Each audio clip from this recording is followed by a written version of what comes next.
You're listening to The Craft, a podcast for professional content creators who want to learn more about the people, process, and strategy behind the best content on the web.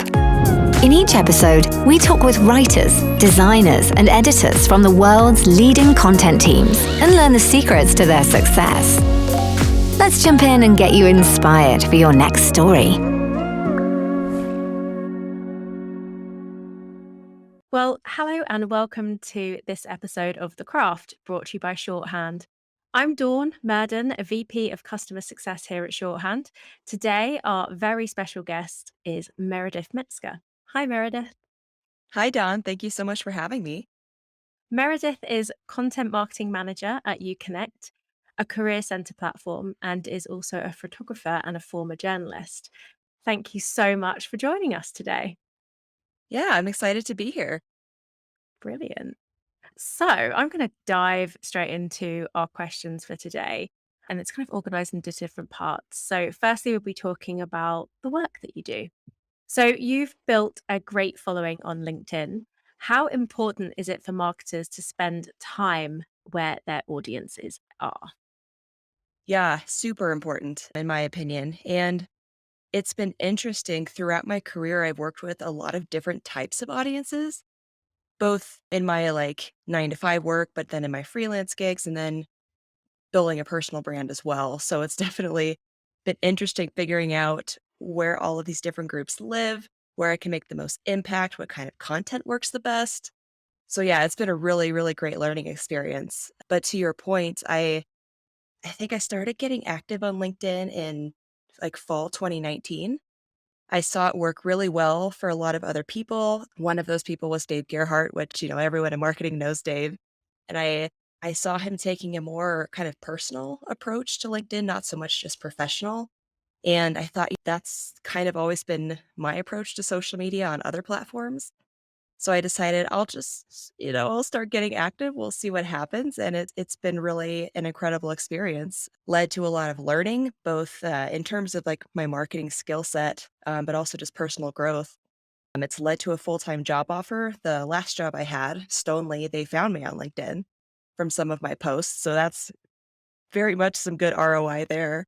And then a couple freelance clients have found me from LinkedIn. So yeah, it's been definitely been a valuable experience in my career. And then I believe you also asked about whether or not it's important to spend time where your audience is. And I would say absolutely, it's important. That's kind of how you learn. You learn what's important to them. Again, both in terms of their work, their day-to-day work, but also what's important to them as people. Because ultimately we're all people, even if it's business to business interactions, we're still human beings. The person on the other end of that email or the other end of that phone call is a human being. So it's been helpful for me to figure out who my audience is as people and professionals. How do I put that together? How do I make sure that any content I'm creating helps them learn something that's valuable to them, but also will hopefully hit them in a way that makes them respond personally too, if that makes sense. Absolutely. And especially with LinkedIn, because it feels like there's a bit of a change at the moment on LinkedIn. And it feels like a lot of people have been posting more personally for a while. But it definitely seems to be a trend of more people doing that, sort of being, more authentic, a bit more vulnerable, sharing a bit more of yourself on that platform. And it seems to be really, really welcome. What would your advice be to someone who perhaps hasn't done that before and would be looking to kind of start on that path to kind of make those connections and, reveal a bit more of himself? But I think, yeah, some people seem quite scared to maybe do that. So what would your tips be to kind of start that off?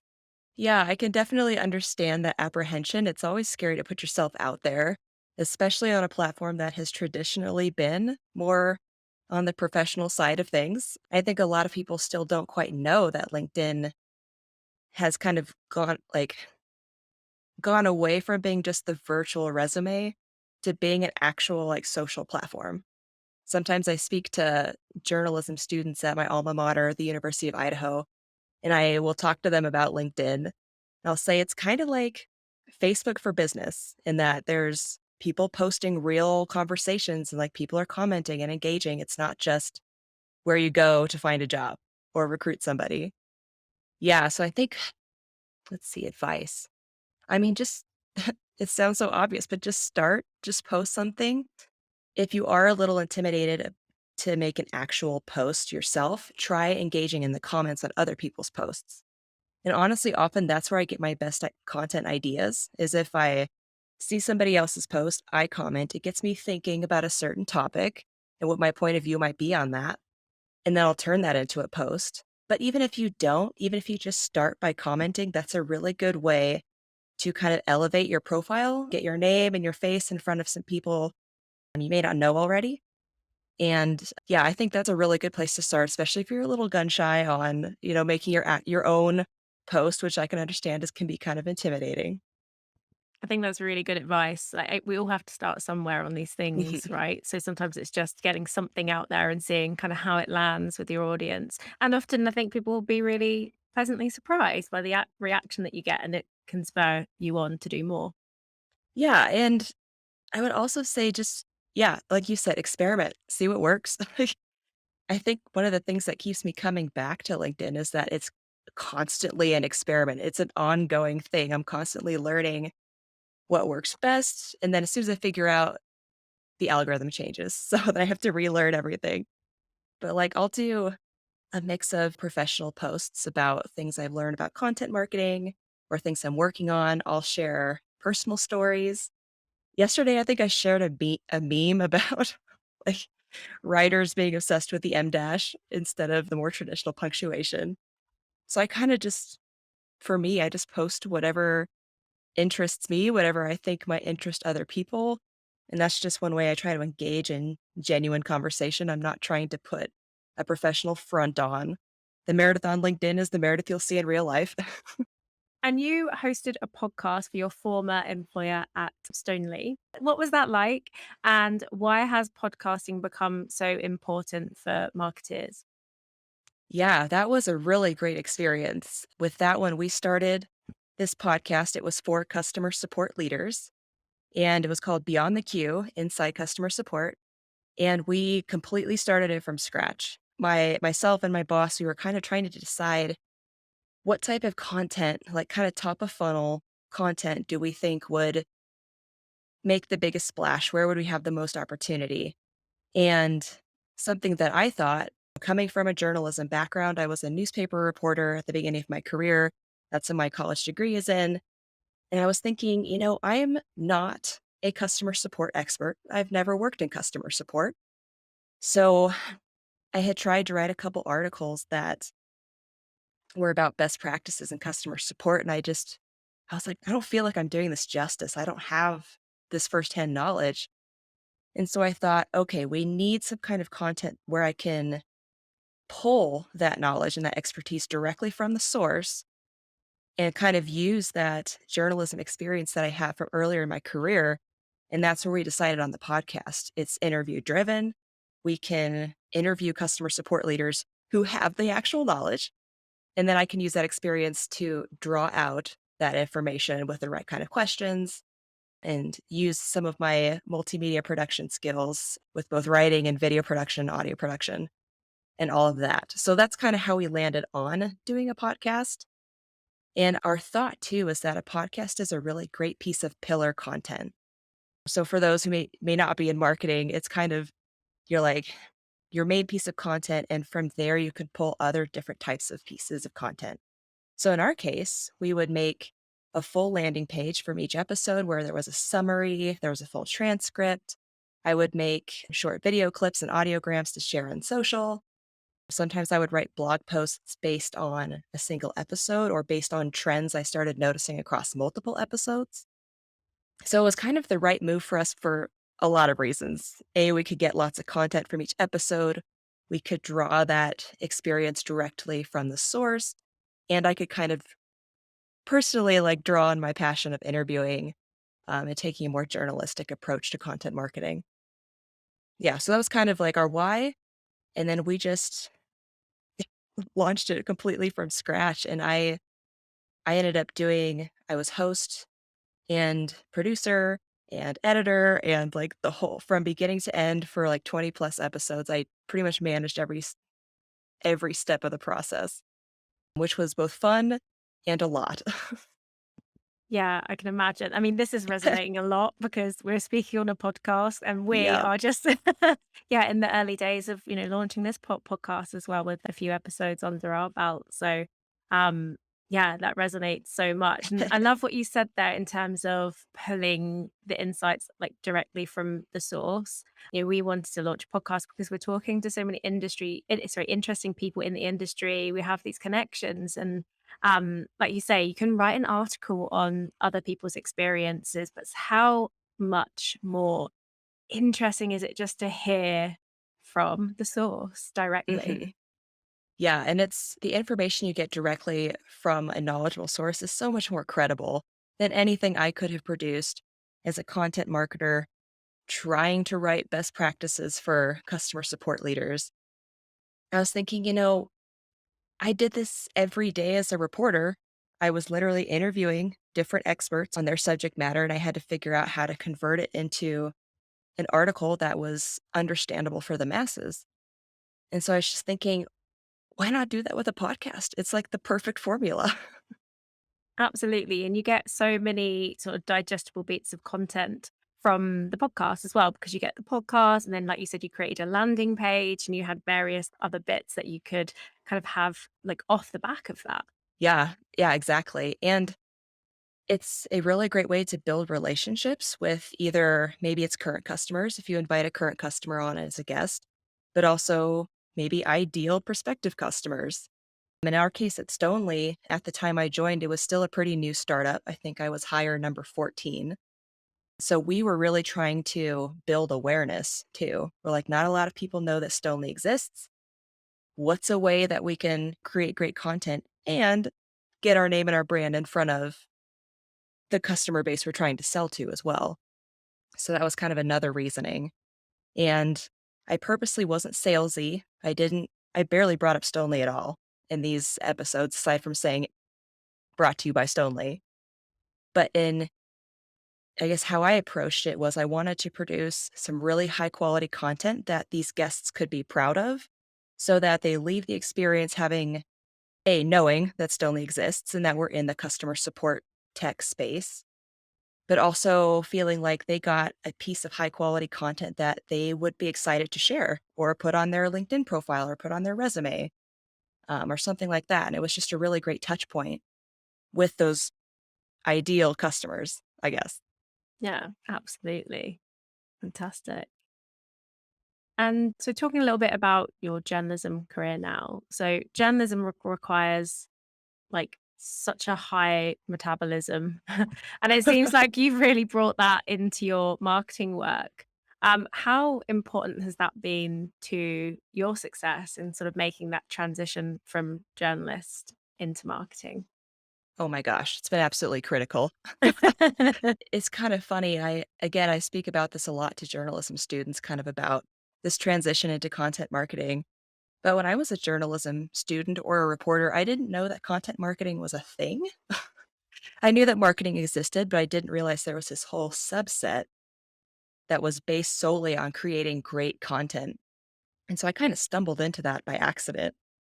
But yeah, once I discovered that there's so many companies out there that believe in the power of content and they are specifically looking for people who can tell a really great story. Like it's not just about, I guess, how do I put this? It's not just about making sales and like writing really salesy content. It's about adding actual value, about educating your customers, about inspiring them.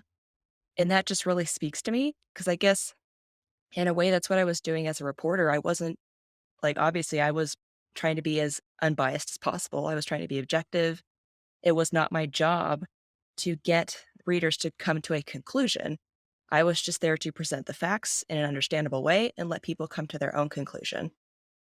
And so I kind of bring that same thought process to my content marketing. Although, now I am biased. Like I'm writing on behalf of a brand, like I have an agenda there. And I've had to learn how to adjust my writing so that I am being more persuasive. That's definitely been a learning process since I got into the actual field of marketing. But I think having this background as a reporter where I was really focused on like facts, like understanding how to research, understanding how to interview, where to find important information, and then how to tell that story in the most compelling way, that has all translated like a million times over in any piece of content I produce, whether that's a podcast or doing video production or writing articles or managing social media. It's all about, it really all comes back to storytelling. I couldn't agree more. I'm a bit biased because I'm also an ex-journalist. Yeah. Oh, Uh, nice. so, but I just couldn't agree more. I think, yes, you have to learn so many different skills. And I didn't go into marketing. I've gone into customer success, which is, yeah, different in itself. But I have such great conversations with other marketing experts about why journalists make good marketeers. And I Oh, think it's yes. exactly what you said. Like we as journalists are told to find the story. We are told to find what is the most interesting thing or what's different about this as well. Like what do the people need to know? What do we need to tell Hmm. them? And sort of where you find maybe brand marketing falling down is where it's salesy, where Yes. you can so clearly like see that agenda, like they're just trying to get the sales here, rather than telling the story. Like, okay, well, what's the story about your business? Like, what makes your business different? Why should we work with you? Why should we use your product? Why should we use your service? And especially the stories where you bring out the people, the human elements of that as well. So, writing case studies and how to Yes. make them interesting. Yep. I'm so glad you brought that up because that's another very clear tie between journalism experience and using that in content marketing. It's case studies, absolutely. And it's like you said, we're figuring out how to make the story interesting because so many case studies, it's just the same formula over and over. And that's great maybe for one case study, but how do you keep interviewing different customers and not fall into that trap of telling the same story over and over? How do you do like what you said, find what's different and then figure out like your hook in order to get people to read the whole thing? So there's that side of it, but then there's also the interviewing side of it, knowing what to ask, like how to get the specifics. So I think, anybody can interview and get general information, but it's like, how do you pull out the details that are going to catch people's attention? So one example of that for me recently was a case study I did for uConnect, where we featured the Columbia University School of Professional Studies. And their career center uses our uConnect's virtual career center platform. And they've been doing some really cool things with it. So we decided to highlight them. And I asked, like they mentioned that uConnect saves them a lot of time, just like time and money. I'm thinking, okay, great. That's awesome. We love when people say it saves them time and money. That's a goal. But I was like, I want more. I want to know more. So I asked them, like in a ballpark range, how many hours would you say uConnect saves you? And so they kind of thought about it and they reached out to a colleague of theirs who tracks like the actual day-to-day work and hours that it takes to do certain things. And they got back to me and they're like, it saves us 80 hours a week and about $1,600 worth of hourly wages a week. Because I asked them a follow-up question. I'm like, okay, 80 hours a week. And it was time that their interns would spend building manual emails every week for students and alumni. And I said, okay, now that we know the hours, can you tell me about how much you pay your interns so I can calculate how much money and wages it's saving you? And so that it all worked out, but those details ended up making it into the headline. It was kind of my like main selling point in social posts because it's so specific. And I want other like potential customers to see that and be like, "Oh shit, like what could I do with 80 extra hours a week?" Absolutely. And I think as well, like sort of digging down in those into those specifics, like you say, it makes the story, like it tells the story and it gives you that hook for that headline.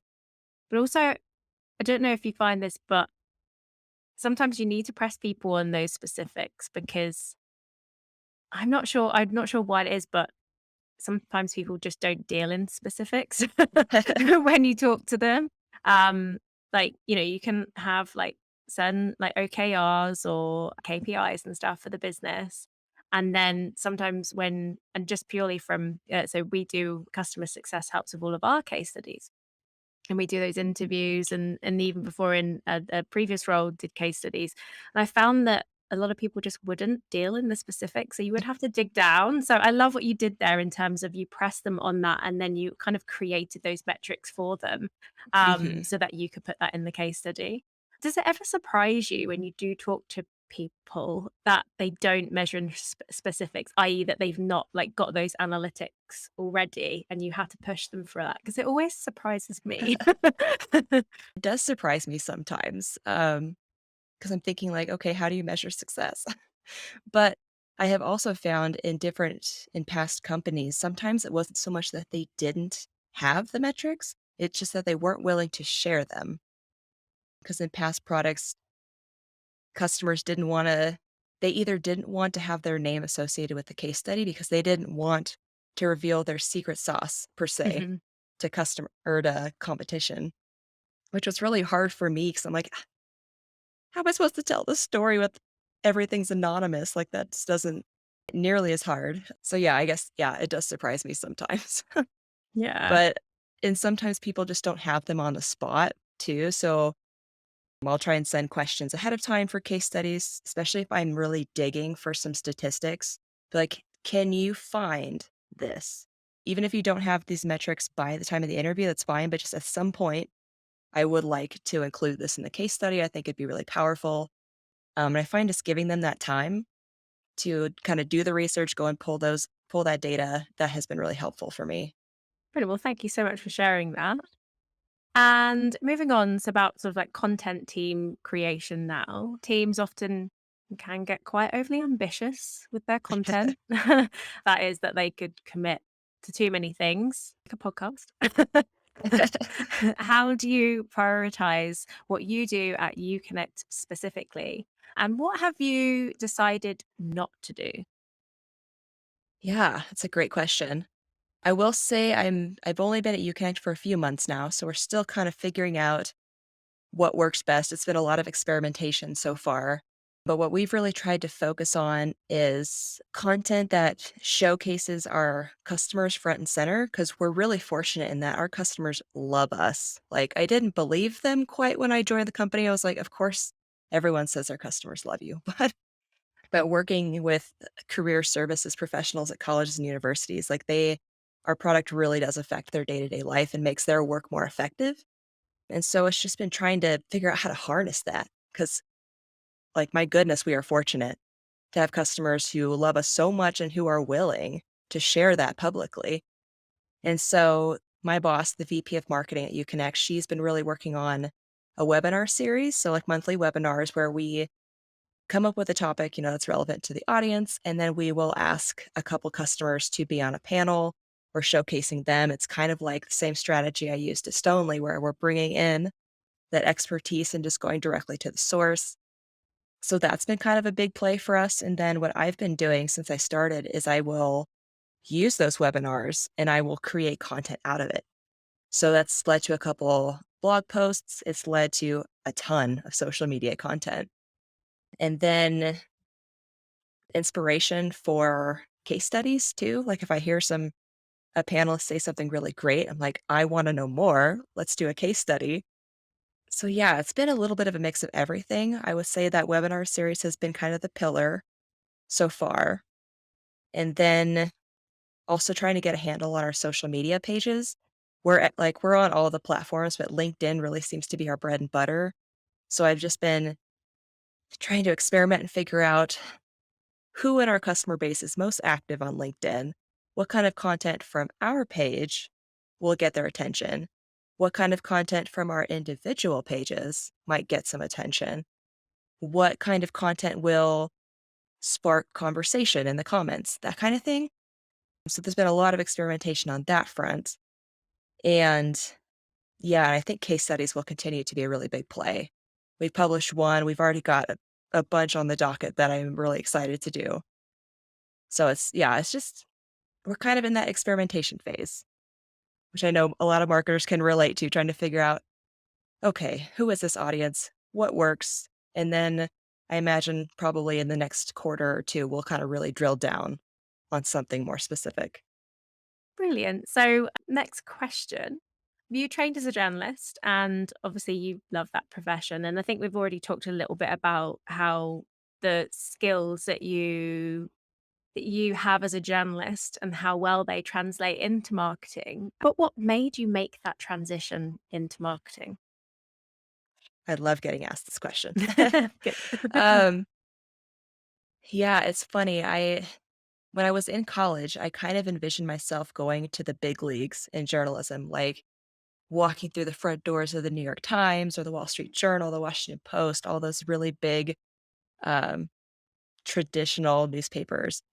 And after about a year of working full time as a reporter, I had worked at this newspaper as a sports intern and a couple other part time roles. But after a year of full time reporting, I was honestly starting to get really burned out. Journalism is an extremely honorable and very much needed profession. And I did feel like the work I was doing was very important. But I also felt like I was on call all the time. The news never sleeps, as they say. And I was always worried. I'm like, "Ah, what event is going to happen that's going to cut into my weekend or use up my evening time or make me have to cancel plans or things like that." Every time a siren, like a police car would go by, I'm like, oh no, like, what's that about? Am I going to get a call? And in my case, I worked for a relatively small newspaper. So we had a lot of like area to cover. And I think only 4 full-time reporters. So if I took time off, that really put the newspaper in a tough position. And so I felt like I always just had to be there. I always had to be grinding. And yeah, so long story short, I was kind of constantly stressed out. I was feeling like I was on call. The pay was not great, which I know most people kind of understand about the journalism industry, but that combined with just the weird, crazy hours, feeling overworked, I kind of had to take a step back and be like, do I want this for the rest of my working life? Will this provide me the lifestyle that I want with the freedom to travel and do other cool things? And so I came to the conclusion that no, that wasn't really in line with what I wanted for my life. And so I started trying to think, okay, what other industries would allow me to still tell great stories, still get to interview people and interact with people like that. And so I thought of marketing, and I actually reached out to a fellow University of Idaho grad who was working at Washington State University as like their head of executive communications. And she was also a former journalist. And I said, hey, like from one U of I grad to another, I'm looking for a new job. Is there anything open on your team? Do you have any advice for me? And I think it was like 3 or 4 months later, there was a job open on her team in marketing writing and then video production. So I was split 50-50. And the rest is history. That's amazing. Thank you so much for sharing that and just being so honest as well. Working on a daily newspaper, it must have been so intense. But I guess such Yeah. a great place to start off your career as well, because I imagine while it was intense, you got to learn like so much. Oh, absolutely. I think there is kind of obviously the learning how to write a lot and how to write well and fast has definitely come in handy. But the interviewing side of things has also been a huge, huge help for me in my marketing career, but especially knowing how to interview different types of people. So, working at a small town paper, like I interviewed everybody from K through 12 students to university presidents to business leaders to the governors of Washington and Idaho.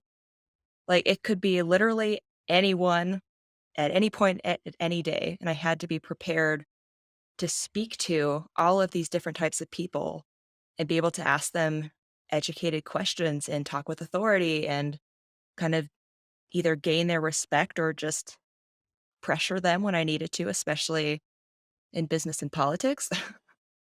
So yeah, I use those skills all the time now, and it's way less intimidating for me to interview people on a podcast or for case studies. So I'm like, I have done this hundreds of times before. I have gone up to random people on the street at a community event and been like, "Hey, can I interview you?" Which can be really stressful sometimes. But I guess I just see it as I've done it before. I can do it now. Like, this is what you've been training for. So I never planned for my career to go from journalism to content marketing, but I don't think I'd have it any other way. The skills have been so amazingly transferable. Brilliant. So, a bit more of a marketing kind of edge question now. A lot of people, including people working in the field, equate content marketing with SEO. What's your view on content and SEO? And yeah, what's your view on that? Yeah, I would say that I respect the role of SEO, but I don't write for it typically. If I write something, I'll keep it in the back of my head. I know enough to like optimize where I need to and to not, make not do anything directly that's going to hurt my content's chances at ranking. But I honestly cannot stand content that is written purely for SEO. Like I don't like to write it. I don't really like to read it. So in my work, I really like to focus on the story. Like the story is my main goal. And then I'll optimize where I can. I'll try to be smart with headlines, with subheadlines, with making sure that my article is focused enough that if I had to like describe it with a keyword, I can. But yeah, I don't write for SEO, I would say. And I bit my tongue at the end of that question because I was going to say, obviously, you do a lot more than that. But I thought I'd let you speak. Yeah. No, I appreciate that. Brilliant. Thanks for sharing. And we talked about a little bit about LinkedIn at the beginning and that you've spent some time on there. LinkedIn, like many social networks, are designed to be extremely distracting. But you also have parts of your job that require deep focus, I imagine, especially the writing side and, sort of writing scripts for podcasts and things like that, really researching. How do you kind of balance both like that, sort of reactive, proactive, and, sort of switching contexts as well between different things? Yeah, that is a really good question. And to be honest, it's something I really struggle with. To be candid, I have ADHD, which definitely throws a wrench into finding those moments of deep focus. And honestly, for me, like sometimes my most productive times of the day are after 5 p.m. when the emails stop, the meetings stop, the Slack notifications stop. And that's when I can kind of get into deep focus, which is not great for work life balance, I will say. But like sometimes what I do, and I think anyone who's neurodivergent could probably relate to this, but when the productivity hits, like I ride that train to the end of the tracks, even if that means that I'm up late working on an article. I just try to finish things when I'm in that zone because it's really, really hard to get back into that zone. So that's one thing I do. I also block my calendar a lot. So I will, look at the month ahead and I will just block like it could be anywhere from 2 to 4 hour blocks of just writing time or just working time so that people don't schedule over that. I do kind of the typical things like, muting Slack notifications, turning my phone on do not disturb. For me, I have to physically put my phone in a different room or in my pocket because otherwise I'll just look at it without even thinking about it. Yeah, so those are a few things. Yeah, like I said, that one's a tough one for me. That's something that I have always struggled with.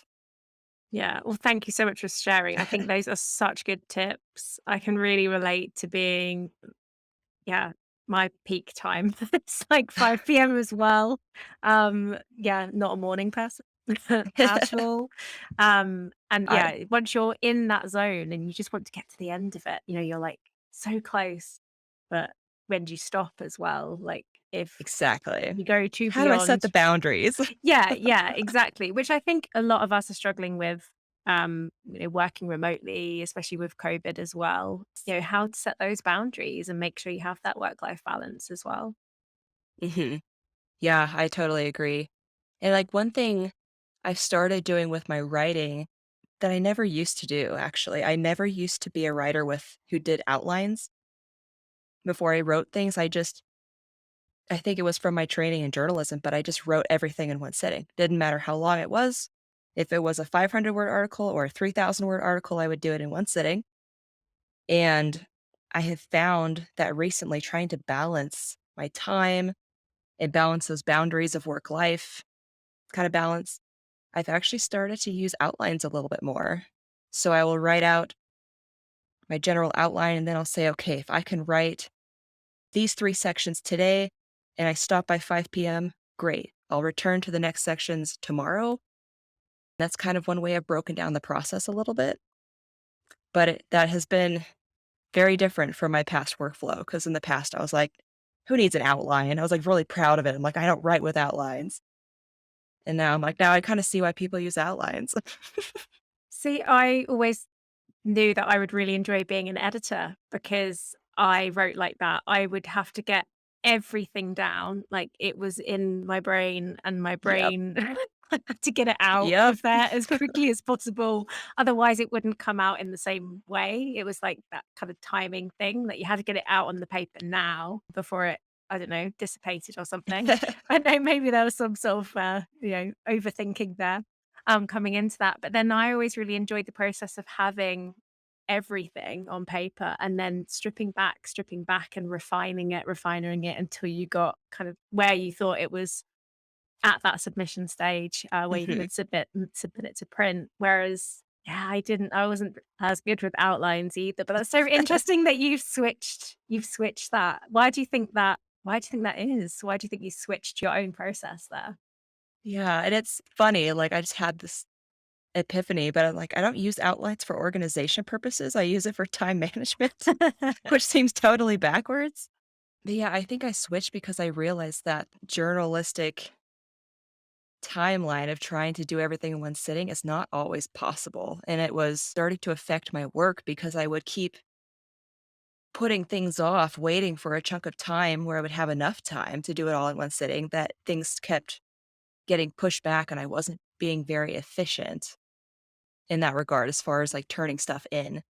So I kinda was like, "I gotta do something different, even if that means writing an outline ahead of time," like, adding another step to the process, but for me, it was like, I have to do that in order to help myself manage my time, but I think because I don't have those hard deadlines of a newspaper anymore to really push me, I'm like, I need some other strategy here to make sure that I'm breaking the process down so that it's not so intimidating to start. Because that was the other thing. I'm just like, I know I need to write this 1,500-word article, and I know I want to do it all in one sitting. And there's just kind of this mental block because it's going to be hard to get started. So some of that is just adjusting my writing style. Some of that was once I was diagnosed with ADHD a couple years ago, I started doing more research on how to manage it, how to cope with it. And so this strategy kind of came out of some of that research as well. So combination of a few different things. Yeah. Again, like, I feel like we are connecting after this 'cause we need to chat more. Yes. Um, I was diagnosed with dyspraxia, dyscalculia, and dyslexia at uni as well when I was ironically trying to learn shorthand. And yeah, like, I don't know about you, but I found that being diagnosed with, yeah, like something that made you like neurodivergent, as you said, and perhaps a little bit later on, you realize that you've come up with all of these coping mechanisms as well. And this like Yeah. behavior that you've learned that you either need to like unlearn and find a better way of doing things, or just be, I guess, really accepting of and be like, okay, that's why I'm doing it. And now I know that's the reason why like I did that. I had that coping mechanism. Yep. And figuring out how to adjust those coping mechanisms for different jobs, different phases of life. For me, I had to accept, I'm like, what worked for me as a single woman in journalism at a daily newspaper is not going to work for me in this new phase of life. Like, So, yep, Yeah. I could relate Oh, well, to thank you you a so lot much. on that. Me too. But thank you so much for sharing. Brilliant. We're almost at the end, so I've got like one or two more questions to go through. But I've really enjoyed our chat. It's been great. You mentioned on your LinkedIn that you have some crazy reporting stories. I just wondered if you could maybe tell us one or two. Oh, yeah. Yeah, I'll tell you, I've got a couple, like, in my back pocket, but I'll tell you one that I think is probably the best. So it's one that I kinda tell a little bit in my about section on my LinkedIn page, but there was one weekend, I was the reporter on call for the weekend, and I get a phone call at, like, 3 in the morning from our photographer who has a fire and police scanner, and he calls me, and he's like, "Meredith, I just heard this, like, 3-alarm fire come over the scanner, like, I'm driving out there now," and he's, like, talking to me as he's driving, and he must have gotten close to the scene because he goes, "Holy shit, Meredith, you have to get out here now." I'm like, "Okay." So, like, get out of bed, put on clothes, did not brush my teeth, which I regretted later when I had to interview the fire chief. I'm like, "So sorry, but can you tell me about what you found out?" Brilliant. So anyway, then I had to, like, race out the door and drive the, like, 10 miles to the scene, and I remember kind of coming over this hill into the town where the fire was, and I could just see this orange glow on the horizon, and I'm like, "Oh my god. What am I going to see when I get there?" And I get there, and the flames were absolutely massive. It was an apartment complex that was still under construction, so fortunately, no one was living there yet, but I think there were, like, 8 buildings, and 4 of them were up in flames, and there was a ton of construction equipment still on the scene, so there was, like, propane and gas tanks were blowing up, and Whoa. they had to evacuate all the students in neighboring apartment complexes, and the whole thing was just absolutely crazy. And at one point, I tried to get a little closer to the scene to, like, get a picture or just see what was going on, and a firefighter says, "Ma'am, please step back." I was like, "Oh, okay, fine." And then, like, a couple seconds later, a propane tank blew up, and I was like, "Oh, okay. Thank you, firefighter, Yeah. for doing your job."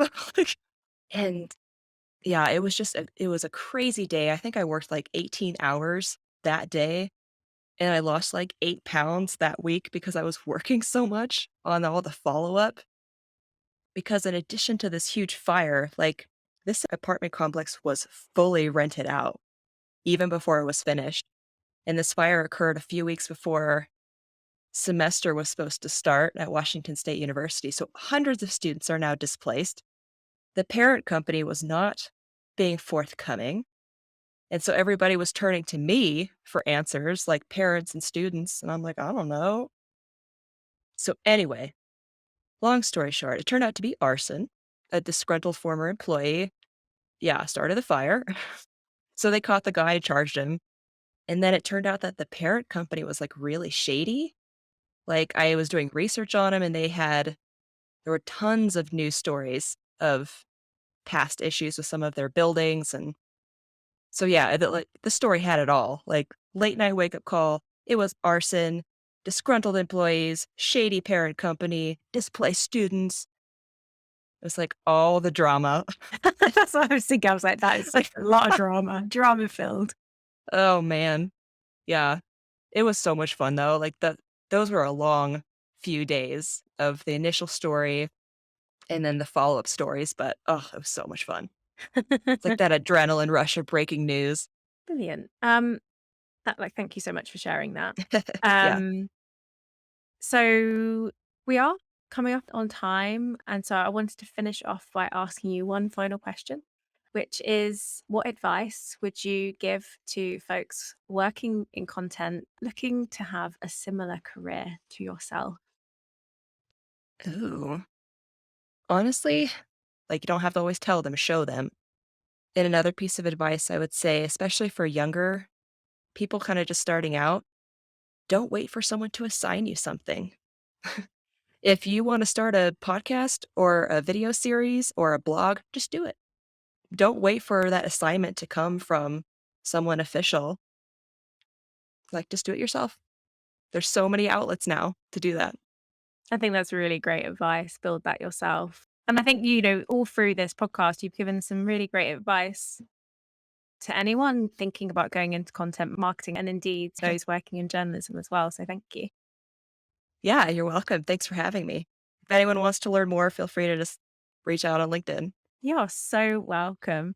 And you know, just to sort of say to all the listeners, we have lots of guests lined up for the future, but please do reach out to myself, or Meredith will share some notes on the podcast so you can connect with us afterwards. And if you would like to connect or indeed come onto the podcast yourself and have a chat with me as well, we'd be delighted to hear from you. But thank you so much, Meredith. That was excellent. Thank you for checking out this episode of The Craft. This show is brought to you by Shorthand, a platform that helps professional content creators produce beautiful stories without writing a single line of code. If you enjoyed what you learned in this episode, make sure to follow The Craft wherever you listen to your favorite podcasts, or visit shorthand.com/podcast to get immediate access to all the latest episodes.